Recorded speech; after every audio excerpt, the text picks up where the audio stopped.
Thank you for the introduction. Yeah. Is there ever someone in like an audience during a performance that you really don't want to be there? Because that's what's happening to me and the rest of my group right now. Because the pastor of our school is here, and we are so boned. Like, you just wait. Like, going straight up. Father, Son, Holy Spirit, please protect me on this day. Okay, well, I mean, all I can do is get started. So, hi, my name is Brian. I really like food. Sometimes that leaks into conversation. So, for example, one time I was trying to give my friend advice on which girl she should choose as her girlfriend. And, you know, the first girl sounded really fun, kind of stupid looking and flaky though. And the other girl was really solid, and the thing is she kind of wanted to like move in right after the first date. And I told my friend, that is a case of whole wheat vagina that you got right there. And by a whole wheat vagina, I mean that it is really good for you, but you know you don't really want to eat it all the time.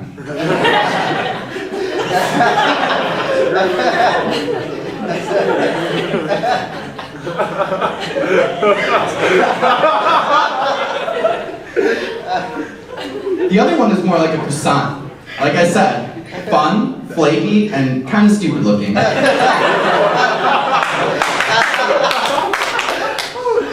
I'm so screwed. Guys, it just gets worse from here. So, you know, eventually it kind of caught on. I told my friend that his fiance has whole wheat vagina syndrome, and I got an angry text later saying I did not have a whole wheat vagina. And I said, you're right, you're kind of more like that white bread shit.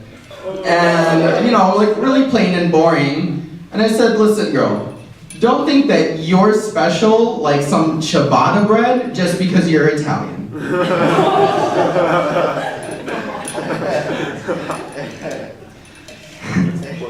But what do I know about relationships? Not much, because another friend came up to me. He recently broke up with his boyfriend, and he was all about starting a bromance with him. And I said, I'm sorry, bromance? I was kind of under the impression that bromances are usually between two straight men that don't have sexual relations, not two gay men that do. What you have, sir, is a romance, or in your case, what I would like to call a Tinkerbell twosome. Just saying. But, you know, like I said, not very good at relationships. That's why I have to use shit like Grindr. And if those of you who don't know what Grindr is, it's like a really bad gay dating app. It is the gayest app in all of existence.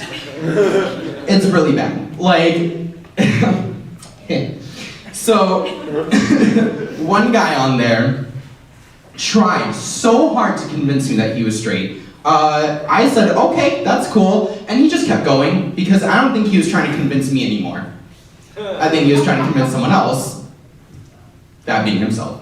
So, at one point, he said, you know, I'm like 90% straight. You know what, I'll give you that. I'm kind of gay, but like 10%. And, you know, 90% straight. And I said, well, why are you on the gayest app in existence?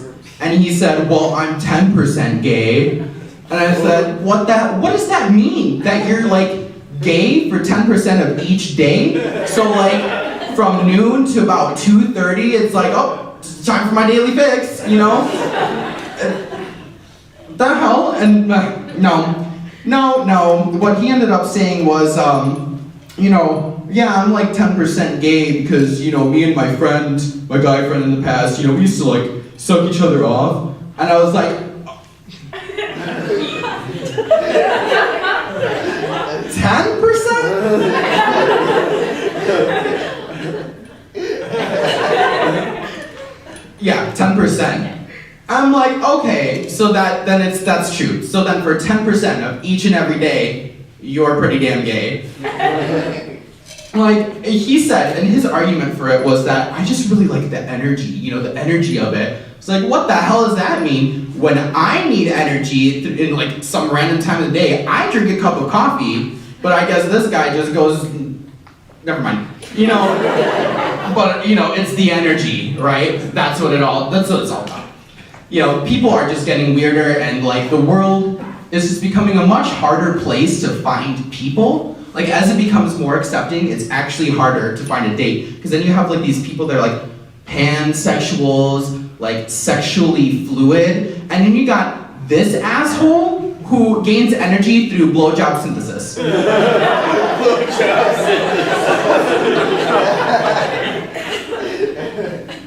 God damn it. Oh, I just did. Oh, God.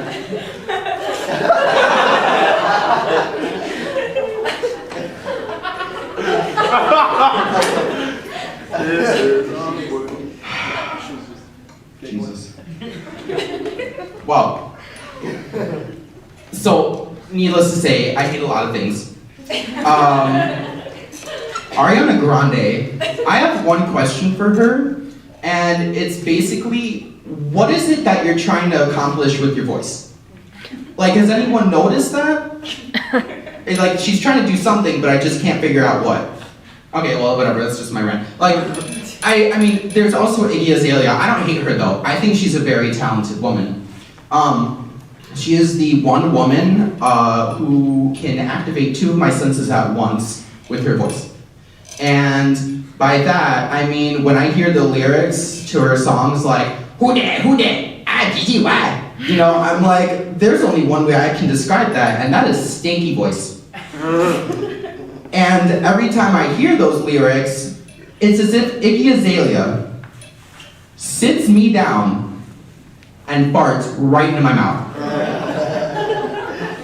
That's what it feels like. I feel so dirty that I have to shower. But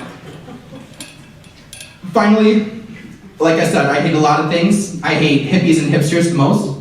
And I found out that they have a common denominator, the letters H and I. You know what else starts with H-I? Hitler. HIV.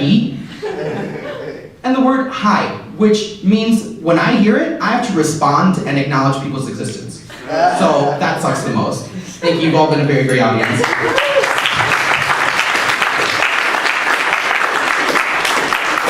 Next up is Dana Ehrman, and I remember her because she has pretty awesome glasses.